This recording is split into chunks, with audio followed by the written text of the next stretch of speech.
Let's take you to KwaZulu-Natal, where Prince Simakade is today expected to enter the royal kraal at Enyokeni Palace in Nongoma.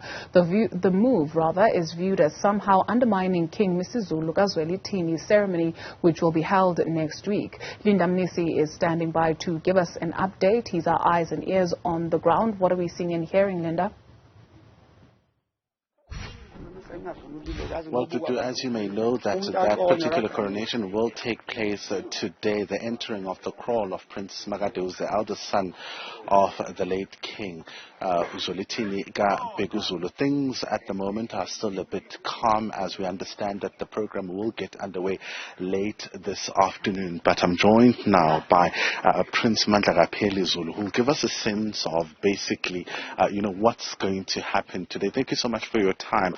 There are a lot of questions around what exactly is going to happen and the process of entering into the kraal. Just from your perspective, how are you going to, carry out this particular ceremony? What is going to happen?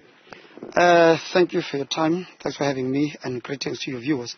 And in your questions that you have asked me, maybe there are some of the things that I can mention to you, but I cannot be preemptive on the others.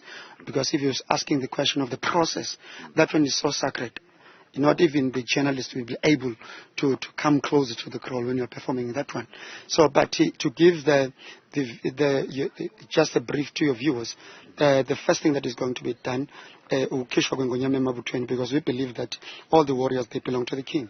So after performing all the other rituals that we have done, it's a series of rituals since last year concerning the late king, and then now the other one that has to be done is the cleansing of the throne, because nobody sits on the throne before it's cleansed. And then the other one, Indlunkulu, is taking to Simakade to the kraal. So, and then what will happen inside the kraal stays within those walls of the kraal. So we cannot divulge, actually, because it's one of the sacred rituals that we have, that we perform it the same as the first ritual that we call Ishwam.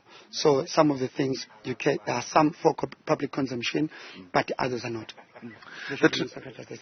The traditional Prime Minister of the Amazulu Nation, Prince Mangosuthu Buthelezi, has labelled this particular event as a foolish provocation. I mean, we've seen that, in the family there's been, two separate families or factions, if I may put it that way, a number of ceremonies that have been performed separately from the ceremonies that were performed by the faction aligned to Misuzulu. So what do you make of that particular statement, that it's a foolish provocation? Do you see it as such, and is the intention to provoke? I'll ask you one question. Who is the Prime Minister? Do you see the family? He's just a nephew here in the family. He doesn't have the supreme right on the affairs of the royal house. We are running our own affairs here. And if I can tell you, the Prime Minister, as he has been projected as the supreme being on the affairs of the Zulu nation, he's just a servant of the royal family and the king. And let me remind you, your viewers, the role of the Prime Minister ends when the king dies. When the next king ascends his throne, he decides. So the Prime Minister speaks or perform any duties on the behest of the royal family. And the Prime Minister cannot dictate the royal family what they're supposed to do. So the words they are saying it's a foolish provocation. Just reverse them. We are not going to allow the Prime Minister to call Indlunkulu it's a foolish provocation, because this is a sacred ritual that we are performing here. We have been doing all other things. If I can ask you, even your viewers, to be the judge, we have had some ceremonies or events that have been performed by Prince Misuzulu. I understand, on the guidance of Ubuthelezi. How do you salute the king without entering the kraal? Because that's a ritual that qualifies you for that. When you exit the kraal, we all say Bayete when a windlof. From then you are called Ngonyam. There was Umhlanga, and the reed was thrown outside there. And Umhlanga, the reed ceremony or ritual, is one of the sacred. Because we believe there's maidens are praying on behalf of the nation. That is why Uzulu is still standing, because of Iloksan. Where he was. Did he correct that? He didn't correct that. We had the Sandlwane, Iskumbozo Simbese Sandlwane. Those things are only done by Isilo. And I should mention this now and again, you become Ingonyama when you are recognized by your family. And you tell me, who is Buthelezi in the family? He belongs to the Buthelezi clan. They have their own affairs in Buthelezi. Because he is the nephew of the royal family. We cannot mingle in their affairs. We cannot do it. And I should mention this. The primary purpose of meddling on the affairs of Ndlunkulu, he achieved it on the last 2021 local elections government. So what then do you make of the president's recognition, and how do you see this playing out, that there would be a king that is recognized by the president and one that is not? How do you see this playing out, and how is he going to carry out his duties without the backing of the provincial government as well as the national government? Let me say this.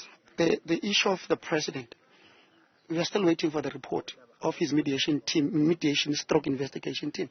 Because he was supposed to come back to the family and say these are the findings, and then he makes this pronouncement. We only wondered, like everybody else, when we saw on the media on media platforms that he has recognized, and then we ask our questions. We are the owners of this matter. You were supposed to consult. So for us as the royal family, we still stand on this saying that says, before you become the king, you should be recognized by your own family. And as part of the legal processes, there should be an application for recognition. And I can tell you this day, the 13th of August, the president doesn't have it. So, and the second part of your question is the one that says, the royal house, we have performed all our ceremonies without the backing of the government. And we did that successfully. And that's what it does. It shows Zulu and the royal family that now is the time to be independent. We cannot be in Kotainogwe. And I want to mention this to you. Whatever that government president did, it was a political move. The worst part, they were late. Why I'm saying that? Because they got a beating on the elections of 2020, local elections of 2020, to try to look beautiful to the masses. Because Ubuthelezi, in terms of mass mobilization, he knocks them. He was 10 steps ahead because he used the issue of the kingship for his own political gains. I can say that. There are some posts that were posted on their pages where the pictures of Prince Misuzulu were used, and they gave us a lame apology that was done by one of their staff. There's nothing that is published by one of the senior people viewing it to say this is the right to be sent. But anyway, we remain quiet because we know the political game that is playing. All right, I want to thank you so much for your time. That is Prince Mandarapeli Zulu, ahead, of course, of that ceremony, the kraal entering ceremony, which is set to take place this afternoon. The recognition by the president, a political move. That is what is coming out of, this particular royal palace, Enyokeni Royal Palace, which is, of course, different to the palace that will be hosting the coronation ceremony next week of King Misuzulu Beguzulu. Linda Mnisi, thank you very much for that update.